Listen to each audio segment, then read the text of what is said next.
Your past doesn't define you, but guess what? You define your past. For a long time, I thought I was successful in spite of my past. I always thought, well, in spite of that, I am who I am. And no, even though I didn't have a great upbringing and and I gave all these reasons that I am successful, even though that. And it took me a long time to realize that, oh my gosh, no, I am all of that because of it. Too many people want to shove the past down, to not explore that because of the pain, because they don't want to give somebody that credit. But the truth is, those are the exact experiences that give you, what I call your superpowers and your gifts to be who you are. And those are the exact things I bring into my conversations with my clients every single day. Today's guest is the real deal. There's a lot of smoke and mirrors in the coaching world. I know I'm going to get myself in trouble by saying that, but it's true. But today I have the real thing in Angie Wisdom, a master certified coach, which a tiny portion of coaches are a member of. She's an author, speaker, a podcast host, and a creator of Choose Your Seat. And we have the privilege of having Angie on as today's guest. Thank you so much for being a guest.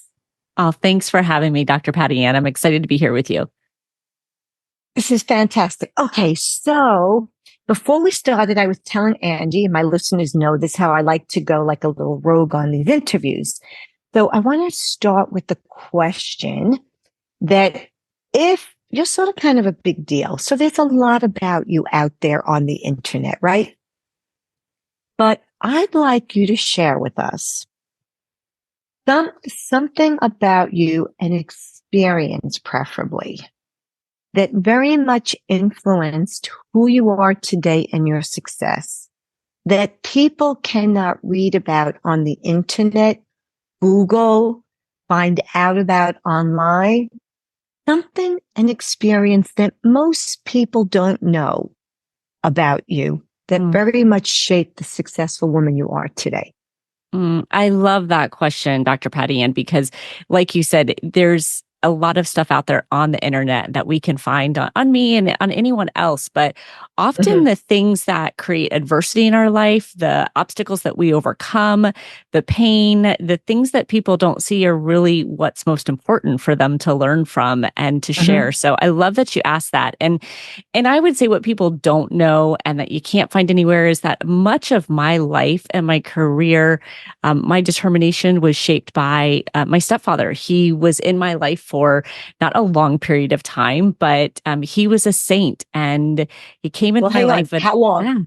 How long? But let's see. He came into my life when I was about 6, and he died when I was 16. So he was there with me for 10 years. 10 years. But those are 10 very, very, very formative years, especially for a young woman. They really are, because here's the thing. I grew up with my mother, and she was an alcoholic. So I had a very volatile childhood. She wasn't present. She wasn't awake when I went to school. She wasn't awake when I went to bed. So she wasn't a functioning alcoholic. She was full blown, no job. No, she definitely was. She was a functioning alcoholic. So she worked largely at night. So in the morning she would still be sleeping, or she would be gone. What did she do at night? Oh gosh, she was a bartender. Oh, okay. Oh, yeah. So she was a bartender. She cut hair in our kitchen. She was a hairstylist before then. But my point is, I didn't have a great upbringing and stability. And he came into our life. He was a saint. He was actually more of a sober person. And he just shaped everything. Hang on. Yes. Hang on. You said more of a sober person. Yes. Yeah. Can you tell me what you had really mean by that? literally had probably one drink a year, and it would be a little tiny glass of Drambuie. That was it. And it would be at Christmas time. That was it. Oh, so he was not a drinker at all? No. So I don't say that he was sober. I'm sorry? Was he Greek? It's Drambuie Greek? Italian. I don't really know liqueurs. Yeah, Italian. Sorry. Okay. Yes. So, and it wasn't like he had used to be a drinker and became sober or anything. It was just his choice. So it was this odd kind of combination of him and my mother. But at any rate, he was my rock. I mean, he literally was a saint for me, and just I hung out with him all the time.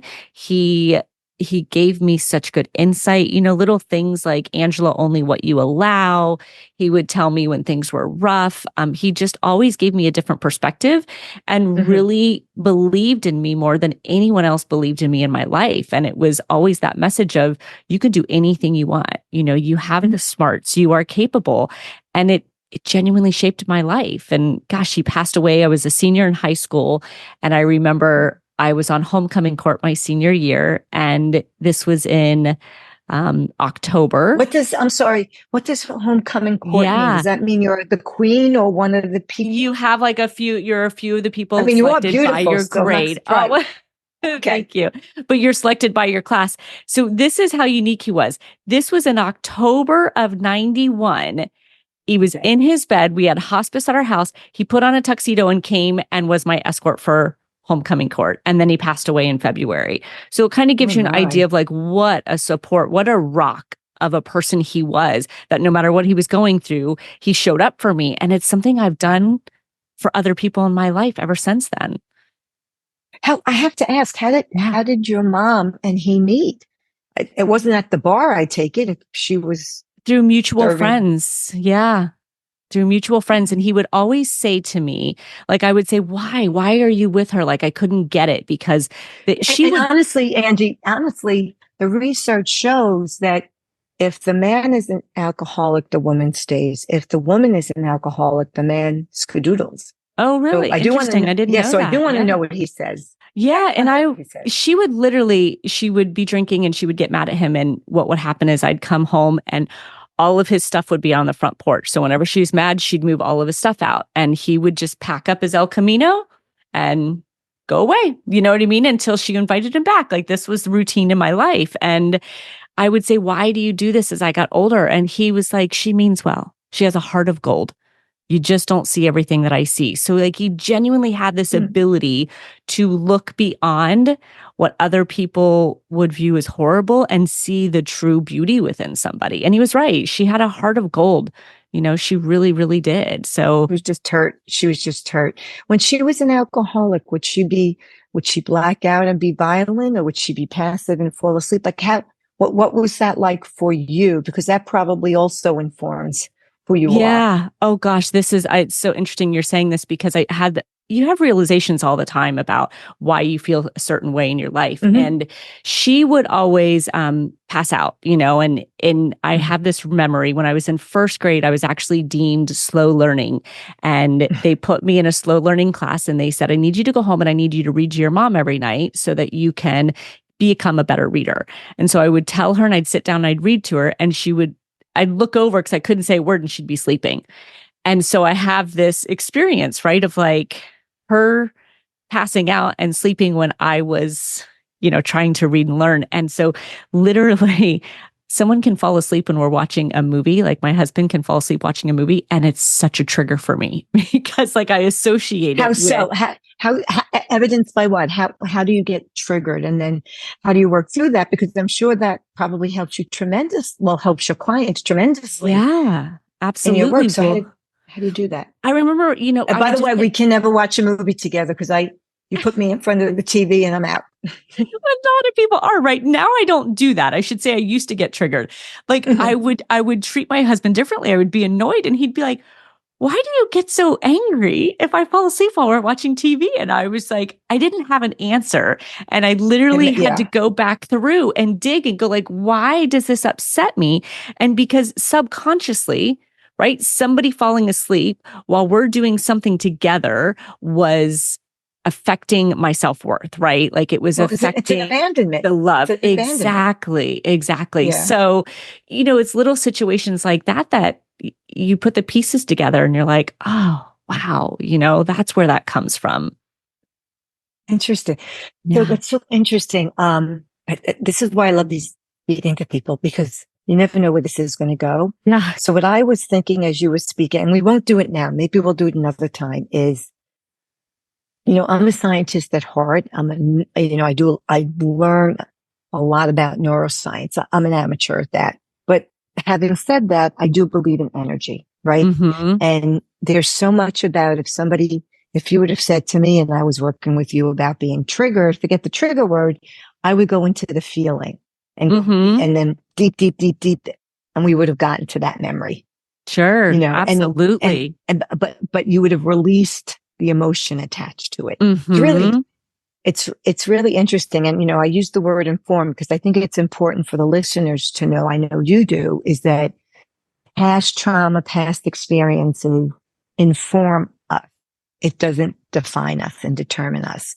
So why Yeah. don't you talk a little bit about that and how that influences your work? Because you are, I call me a liar, but 1%, the top 1% of the business coaches out there, right? There's not a lot of that many good ones. So Well, thank you tell for us how you that. do that.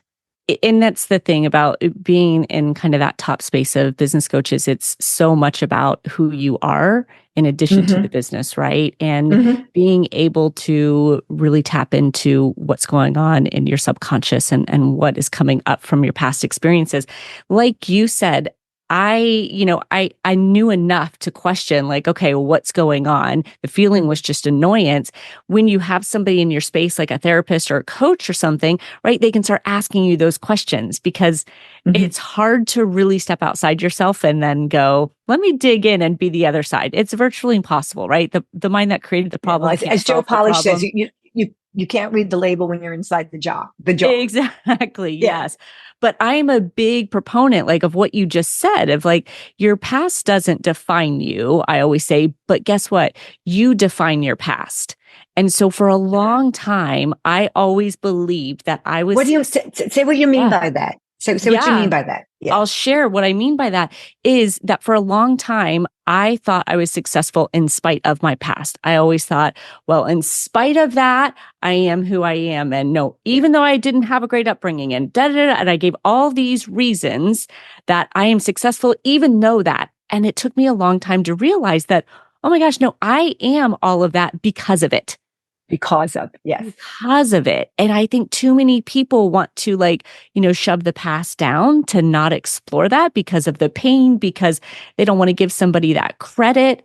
But the truth is, those are the exact experiences that give you, what I call your superpowers and your gifts to be who you are. And those are the exact things I bring into my conversations with my clients every single day.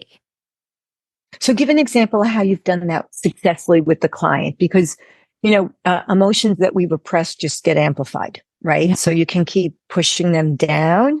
Mm-hmm. Sooner or later, it's going to blow up. And that's where, the proverbial, you freak out over spilt milk. Well, you're not really freaking out over the spilt milk. You're freaking out over the accumulation of Right. being upset, not acknowledging it, not accepting it, not exploring it. And then literally the cup runneth over and boom. Yeah, it's like the straw that broke the camel's back, right?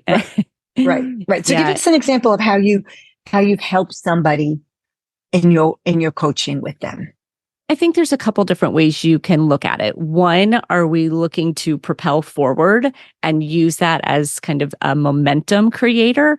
Or are we looking to overcome adversity so that we can actually get over something, right? And come to a different state. So for example, I may have a client who is passionate, claims to be passionate about what they do.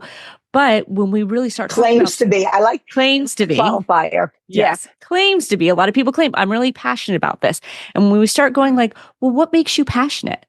Why does this fire you up so much? Oftentimes people don't really know. We get these generic answers, right? Like, well, I love to help people. Okay, well, what is it about helping people? We really start to dig. And for an example, I might work with an agent and he loves helping people buy houses. And it's not just that you love helping people buy houses. When we dig deeper, I find out that he has a past where he didn't have a house. He went through multiple foster homes. So having a home is everything to him. Being able to give that gift to somebody and create community means the world because he didn't have it. Right. So it's like, he didn't want to ever talk about that. But that's like a thing of the past. Like that doesn't help at all. But oh my gosh, it helps a tremendous amount because now you can tap into your real meaning and purpose of why you're doing it. And that changes everything for the trajectory of your career and your business. Right? Okay, so you're talking about your why. So in that example, right? More in of a way, like kind right? of that trajectory. Yes. Absolutely. All right. And then what do you do? Okay, this is a funky question. Okay. I don't know why I'm going here. I better take a sip of water for this one. You take the sip.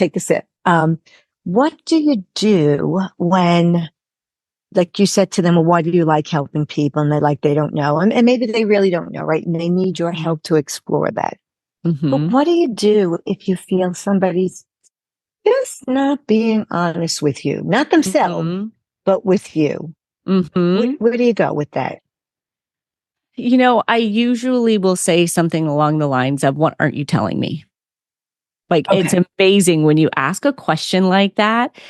We have a natural tendency to, our mind goes to that space. I don't think that sometimes clients intentionally don't tell you because I feel like we're trusted pretty well, right? They know that if I don't give you the truth, you can't possibly help me.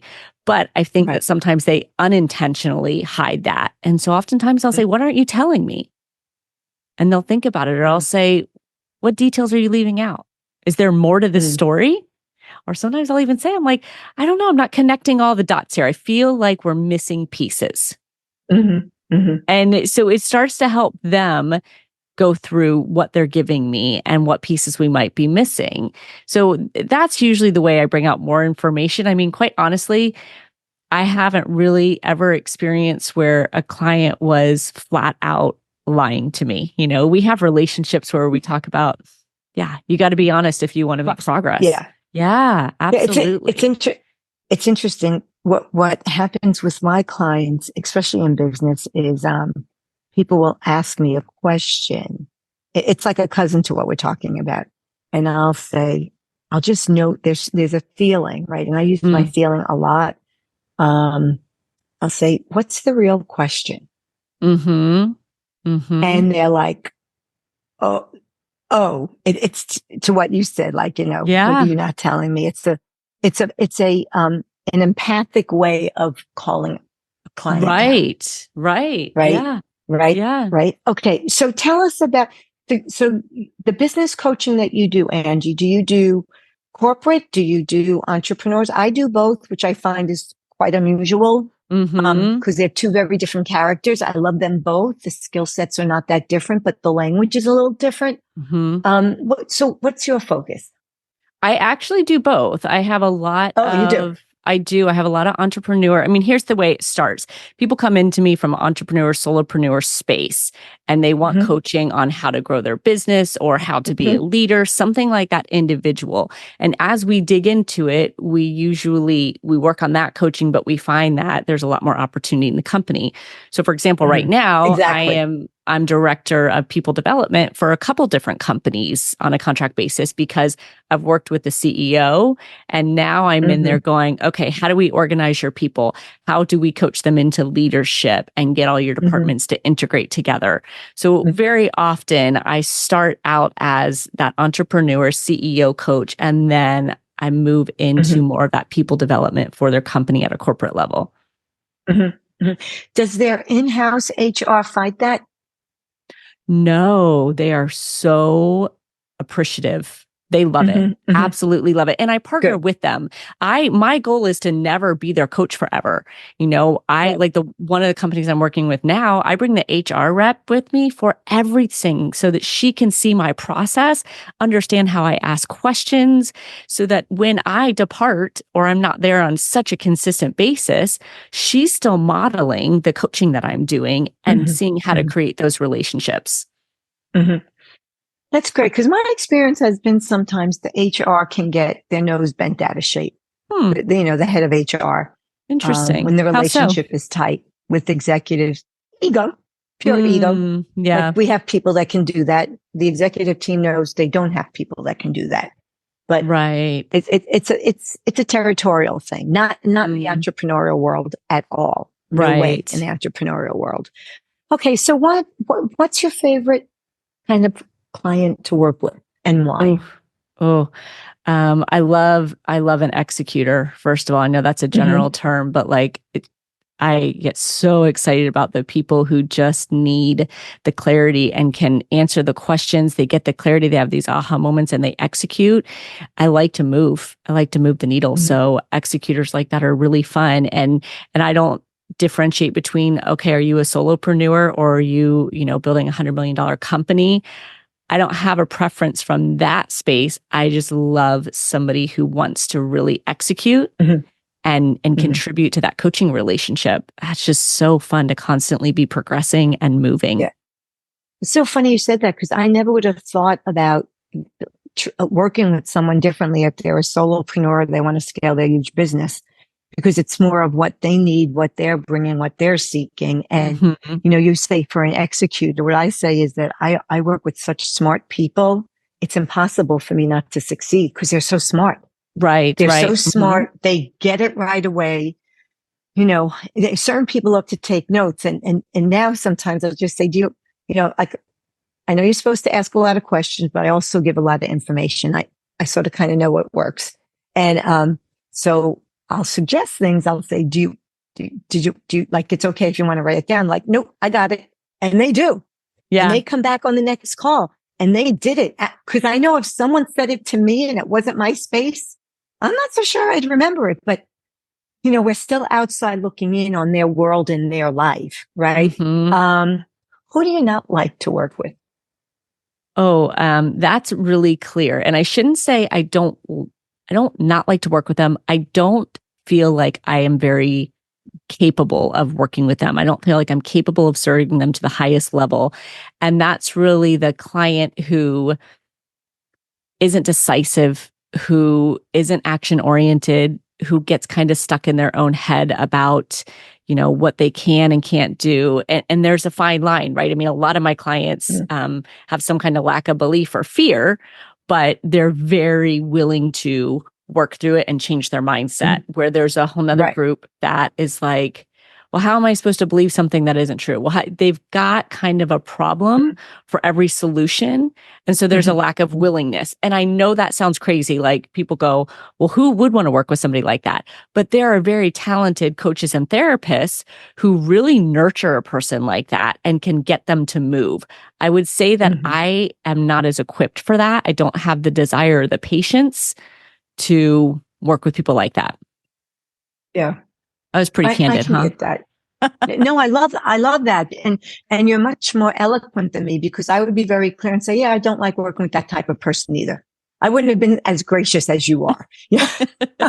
All right, so tell us a little bit about your journey. Actually hold that for a moment. Yes. Hold that for a moment. Give me a perfect day in the life of Angie Wisdom. Ooh, a perfect day. I love my early morning. Everything. Every morning. Yeah. Every morning. I'm what a do you do? 4:15, 4:30 in the morning. Love that. The first thing I do is I make my coffee. I get on the couch. I have meditation. I read the Bible. I do my morning mindset journal to create my day. Then I go to the gym and get my workout in. I come home and I walk my dogs and get outside. And then I'm in the office with clients, either in person or on Zoom. So 4:15 till what time do you get to the gym? Because I'm an early 6. morning person too. Yeah, 4:15, and by 6 o'clock I'm at the gym. So I've got that time for me, feed the dogs, that kind of thing.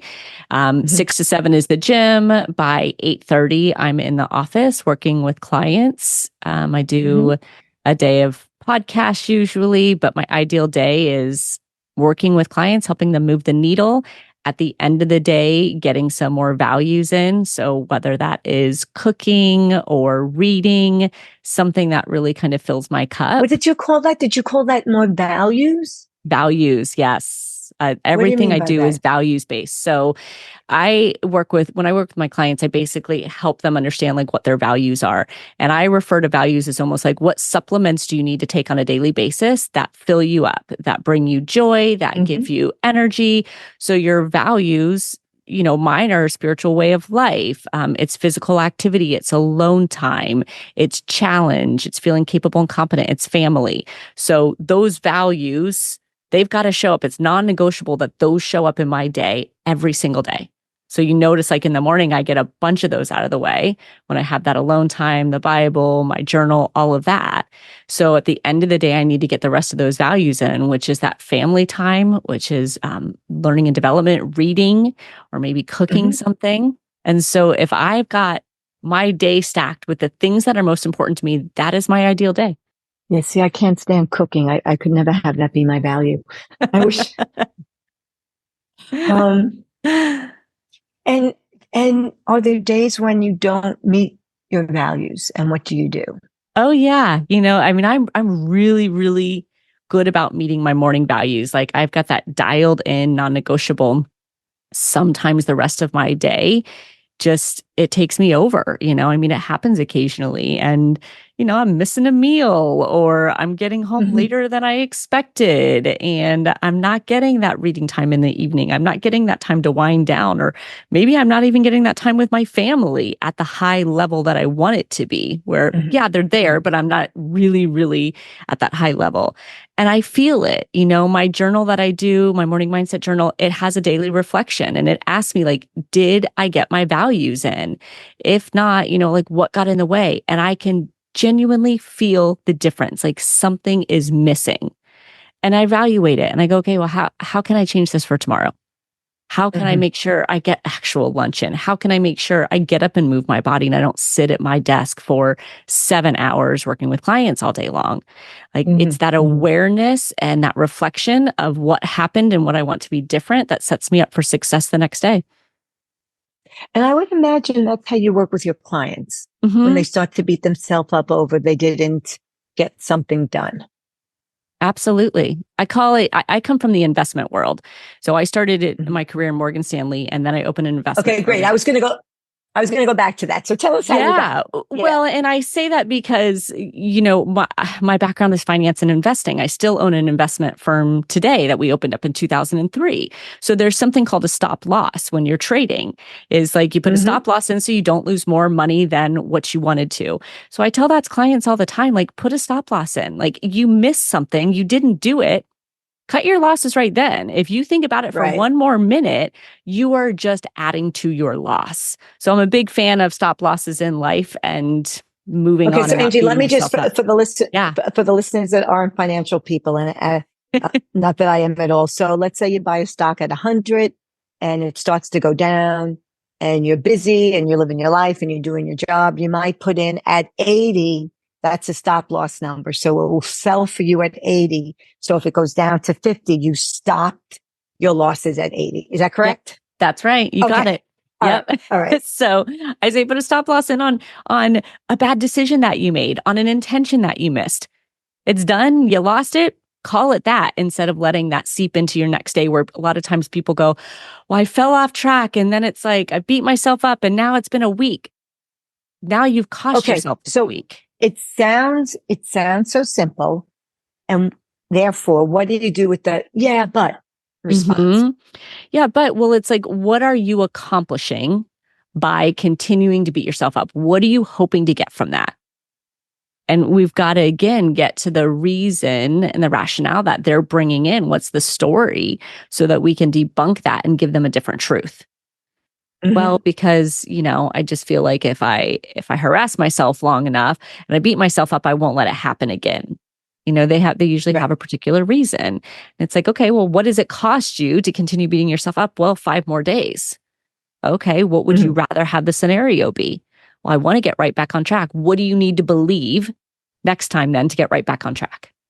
And they come up with that belief, right? It has to be theirs. If I just sit here and spout out, here, I want you to think this, I want you to do this, there's no ownership in that. Right. And if it doesn't work, then it's your fault. Yeah, exactly. I'm not putting it's just like with your kids. Yeah, it's just like your kids. Okay, so take us back. So you grow up in Florida. We talked about that online. We talked about that before. And you go off to college. Where'd you go to college? Well, here's the crazy thing. I grew up in Florida, in Clearwater, Florida. I graduated when I was 16, so I was young. I moved to Gainesville, Florida, to go to Hmm. school there. I went to the community college there because I was waiting to get into the nursing program at University of Florida. And I ended up deciding to move to California because that's where my husband, now boyfriend at the time, had gone. So I was, I just finished my first 2 years of community college and I packed up my little Toyota Tercel, which is only a 4-speed. And we drove across the country when I was 20 years old and I moved to California. And then all of a sudden I got sucked into the financial world and never went back to school. Wait, hang on. Hang on. How did you, tell me more about, so you go from the East Coast to the West Coast. Yeah. It's night and day. It's Yeah. night and day. I mean, I know Florida, California are beach states, if you will, but they are night and day in so many for ways. sure. Even back then, culturally, so many aspects. So when you say you got sucked into the financial world, what do you mean by that? Like, JP Morgan didn't come knocking on your door saying, "Oh, come work for us." Doesn't work that way, right? It's kind of a funny story. I was working at a credit union and I had worked at credit unions all through college, even high school. So I was a loan officer at a credit union. I've coached credit unions. They're really great people. They are. Credit unions are really good people. Very different than the investment world, I would think. But go ahead. Oh, for sure. Yeah. Very, very serving oriented. So I've worked at credit unions for years and I was working there while I was going to school. I was getting more credits to go into a nursing program in San Diego. And I was going and doing my volunteer hours at the hospital in the ER, and I would come home every time I did them and I would be in tears. And my husband's like, "What's wrong now?" And I'm like, "This poor man, like he had to use a urinal in his bed and everything just broke my heart." And he was like, "You can't do this. Like, are you going to come home every day if you are a nurse crying? Like I don't think it's good for you." And it really was an eye opener for me. And I was like, "Oh my gosh, you're right." Because I wasn't coming home filled with joy going, "Oh, I helped people. This is so great." I was coming home feeling so bad about what people were going through. And so that was an eye opener for me. So hang on, Angie, what made you think that was a profession that you wanted to go into? Was there any thought behind that? I say respectfully. Yes. Well, you'll appreciate this. When I was in high school, God, you're taking me back. When I was in high school, I was what's called a peer counselor. So I used to counsel middle school kids and I loved helping people. And I can't tell you why, but for some reason, when I thought I wanted to be a psychologist and I thought that's what I was going to do, for some reason, I decided that wasn't the best route. I can't tell you why. I don't know if it was a money thing or what, but I said that wasn't the best route. I'm going to help people in nursing instead. And honestly, it could have been just because I had a lot of friends going into nursing school. That moment has slipped my mind. But I decided, no, I'm not going to do therapy. I'm going to do nursing. I'll still help people. It's in a different way. So that's kind of what made me believe that. But it wasn't good. So I was working at the credit union and my husband said, open think about what else you want to be doing. And this guy I used to do loans for all the time, he came in and he was financing another Corvette that was like really cool back then. And he was getting a Corvette and I was like, "Gosh, you're always getting a new Corvette. Like, what do you do?" And he was like, "Oh, I'm a stockbroker." And I was like, "Oh, tell me a little bit about that." And he worked for Morgan Stanley. And I was like, "Oh, that sounds pretty cool. I'm going to do that too." And he was like, "So what?" And he was like, "If you want, here's the branch manager's name." And I said, "Okay." So I literally just decided then that I was going to be a stockbroker. I was going to be a financial advisor. And I went to the branch manager over there in Carlsbad. Chuck Vargas was his name. And I said, "This is what I want to do." And he was like, "You have to have a 4-year degree." And I was like, "Well, I'm really, really good at sales." And we went back and forth for so long that I exhausted that poor man until he hired me. And I became a financial advisor back then in 1997. So not a stockbroker, because stockbroker and financial advisor are different. So you never became a stockbroker. You became a financial advisor. Well, same license, actually. Oh, is it? Okay. Yeah. I didn't know that. Series 7. Yeah. So they really I've heard used of to be Series called 7. They Yeah. used to be called more of a stockbroker, and I think that that kind of got a negative name, so they kind of leaned over to Oh, financial advisor. really? Yeah, What? because it was like, oh, you're going to Michael sell me Milken stocks, you're days going or to something? trade. So Oh, it really became more of like a wealth manager, a financial advisor, that kind of thing. So yeah, I became that in 1997 and then ended up learning that I liked to help people raise business and build their business more than I liked managing people's money. So it's okay. almost bizarre if you think about it, right? It's come full circle where I used to help people as a peer counselor when I was in high school and finally came my way back around to going, let me help you again with your mindset to help you build your business.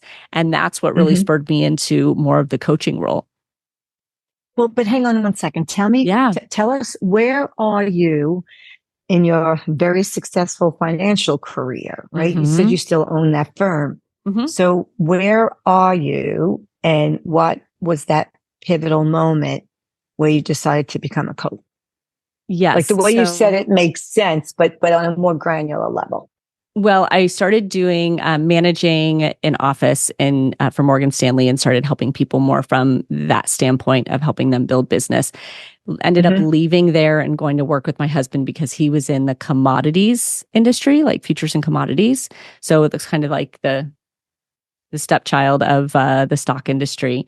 And I Was went it his to own business? Is no, it he his own? worked for a No. firm. Yep. So I went to go Okay. work with him at a firm in which we created, a good deal of business. And that's when we had the idea to really start our own firm and bring brokers in to work for us. So that was back in Hmm. 2003.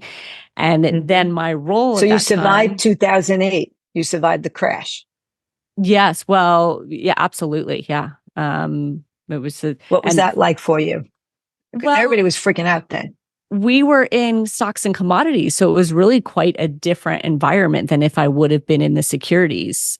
We were in commodities future, sorry. So I wasn't really in the stock side, which was a blessing. I mean, we did currencies, so there was a ton of volatility, but it Hmm. was different for us. We were very Okay. fortunate to be in that side. But my So goal, the volatility was where you made the money. Yeah. yes, absolutely. Hmm. Yeah, we like trends. We like, things going up or things going down. And so my role Okay. was really bring brokers in, coach them, help them raise a book of business, so they would be an asset to our company. So that's Hmm. really where my coaching started to blow up. And I feel like I Hmm. had the talent.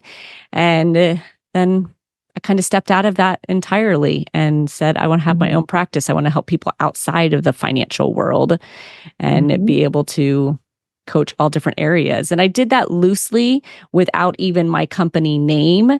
It was just like word of mouth, like an advisor Hmm. from Morgan Stanley that used to know me. I would coach them and I would coach Hmm. different people. But it wasn't really until about 5 years ago that I really said, okay, I'm going to open up a brand and a name and a practice Hmm. around just coaching. Hmm. And what's next for you? Mm. I'm doing a huge event next week. So this is kind of my what's next right now. Yeah, I've got Hmm. 4 major keynote speakers coming in, top coaches, and it's been just a massive undertaking. Like I had never imagined Is it on is it in Newport? it is. Yeah. Yeah. Who's doing the logistics for you, Barry? Or No, I was not. I wasn't privy to them at that point in time. So okay. yeah. I'm just curious because I know so many people that do events, and everyone use whoever they use they love. Well, let me tell you who's doing the logistics. Me. That's why I say it's such You. a massive undertaking. Oh my gosh, you're kidding. So I've learned a lesson. Next time I'm going to have somebody else do the logistics. Yeah, I'll talk to you. I could give you some information, some names, although Yeah. you probably know. We all know And the same people, I'm sure. I have since connected, like Steven Scoggins is kind of jumped into the Hmm. mix. So Hmm. he's going to be out here. He's doing a lot of the media for it. So I'm the Hmm. type of He knows personality me. that's like, Yeah. yes, that is like jump out of the plane and figure out how you're going to land type of thing. Yep. And that's what I Yep. did. I had this event last year, but it was just me solo. And so this year I was like, well, why not bring in 4 massive speakers and invest Mm. a boatload of money and try to make Hmm. this the most amazing event ever for people? Let's do it. And we Yeah. signed all over I the wish I dotted knew about line. it. Yeah. Yeah, I wish I Well, knew I about it. I wish a would have lot of gone. people knew about it. That's a whole other story. Yeah, we'll talk later. Yes. Okay, so I have this great question I want to ask you. And then I want you to promote yourself and tell people where they can go, get everything you want them to get, including your event if it's not too late. Yeah. So, Einstein said that imagination is a preview to the future, right? So, imagination is not such a woo-woo thing. Mm-hmm. So I want you to imagine a huge box in front of you. And in that box is everything you've ever lost in your life.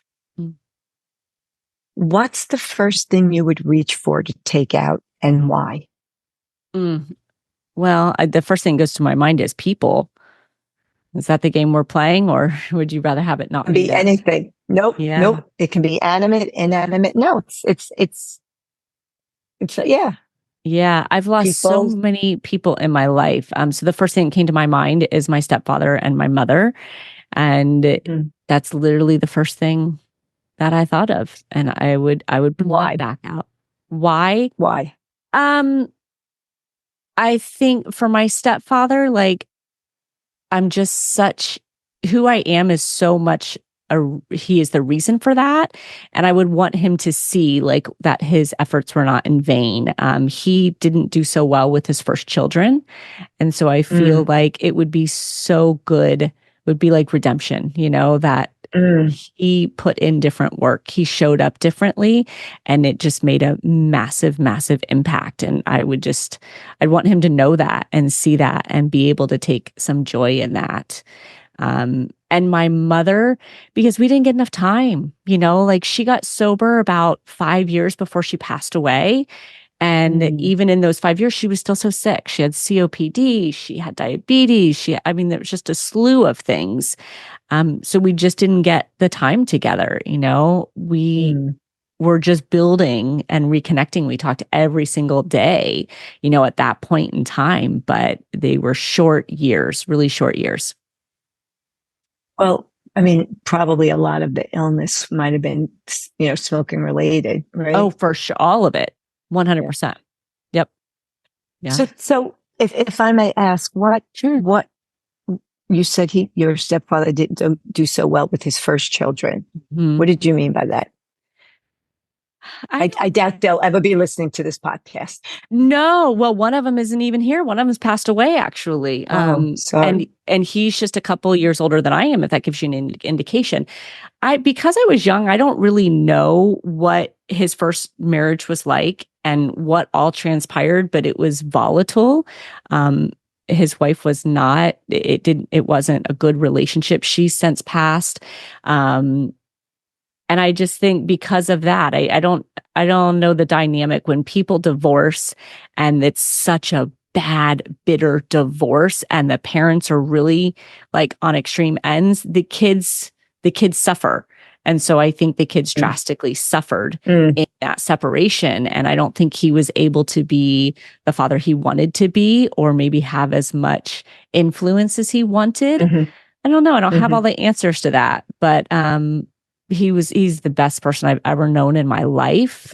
And I've only ever known him to be all good. And I saw him try to do the same with his kids. But I just don't think that when you have a divided marriage like that, you always get to contribute, the 100% that you wish you could. Yeah. Yeah. You do light up when you talk about him. What is it about your husband that sets you on fire? And is he like your stepfather at all?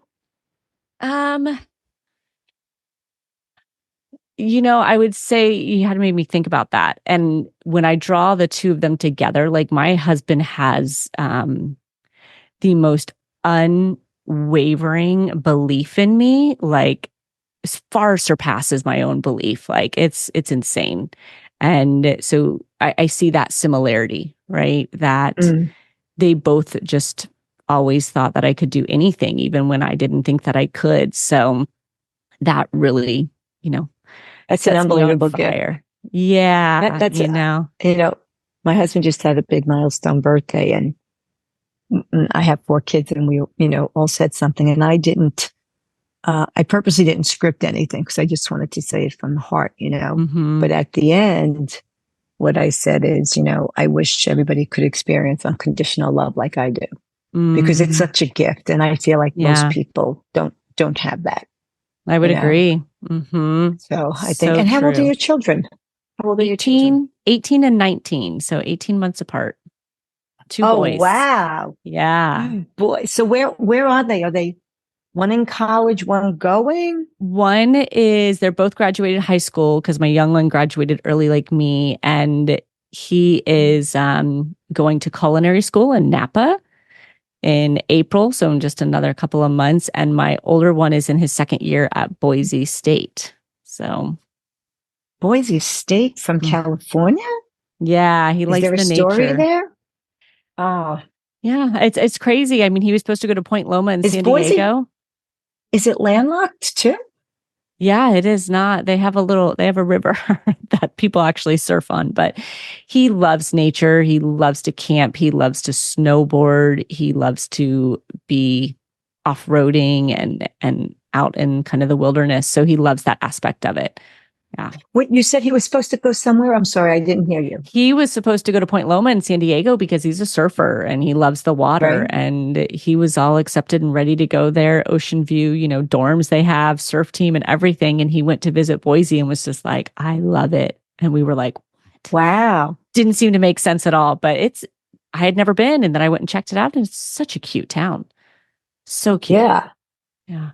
One of my sons owns I'll tell you about it later, owns 2 restaurants in California, which is like, he didn't go to culinary school. He had a different journey, but people that do that, they're passionate about, but oh my Lord, it is a hard life. It's crazy. I mean, my son is 18 and he's working at a bakery now because he's actually doing pastry and baking side of culinary. And he starts work at 1 a.m. He works from 1 a.m. until 9:30 in the morning. I'm like, how? Now, is that what he wants? He wants the bakery aspect of culinary? Yeah. Because I understand it's very different. It is very different. And I think the way he views it is culinary is something that is more easily taught. Like you said, my son never went to culinary, right? Like you can learn and kind of develop that skill. Baking and pastry is very science. It's very technical. Yes. Much more measurement. Yeah. Yes. So it's really helpful to have, if you like that, to really have the degree in that, because you don't just go learn that somewhere. You have to go to school for it. And then the culinary he can build as he's growing, because that is more of a on the job. Yeah. So did you have the empty nest syndrome? Will you have? Not yet. I will soon. Yeah, I will. But we're in a weird space. Like we just purchased a place in Maui, and because my husband loves it there. So we have a lot of divided living right now. Yeah. Awesome. It's interesting. Awesome. So he's there a lot, Very and I'm good. here. So we live with an ocean between us very often. Very unique. You're blessed. You're so blessed. All right. My last song before my last question before I want you to unabashedly promote yourself. And that is, what's the one song that you can't live without? Oh, brother. I don't even, I have songs that pop into my mind, but I couldn't even tell you. The first thing that popped into my mind was Landslide by Fleetwood Mac. I don't know that. I don't know. I just love that song. I love a lot of songs. Stevie Nicks fan? Stevie Nicks fan? Huge Stevie Nicks fan. Yeah. Yeah. Great. But I don't know if I'd be like, well, that's the one song, I don't know. Well, we'll go with the first one that popped into your mind, right? Yeah. All right. So tell people how they can learn more about you, if they want to work with you, find out about you, all that good stuff. Oh, all right. Well, Angie Wisdom is not the most common name, so it's pretty easy to find out. Their website is angiewisdom.com. LinkedIn, YouTube, IG, it's all Angie Wisdom Life Coach. So I'm pretty easily found. I do have that amazing event. So if anyone is listening, and I don't know when this will come out, so it may be past by then. It so probably will. But tell us a little bit more about it, because people can listen for next year. Absolutely. It's called Get Intentional. And my intention with it is that people come for a one-day experience and really wrap their head around being intentional with their thoughts, their vision, their strategy, and their actions, so that they can walk away for the year and really execute from a present intentional space about what they want to create in their life and business. So more speakers, this year's the first year with 4 great speakers, and next year we'll do the same. Great. Okay. Well, thank you so much. This was so much fun. I hope you had a good time as well.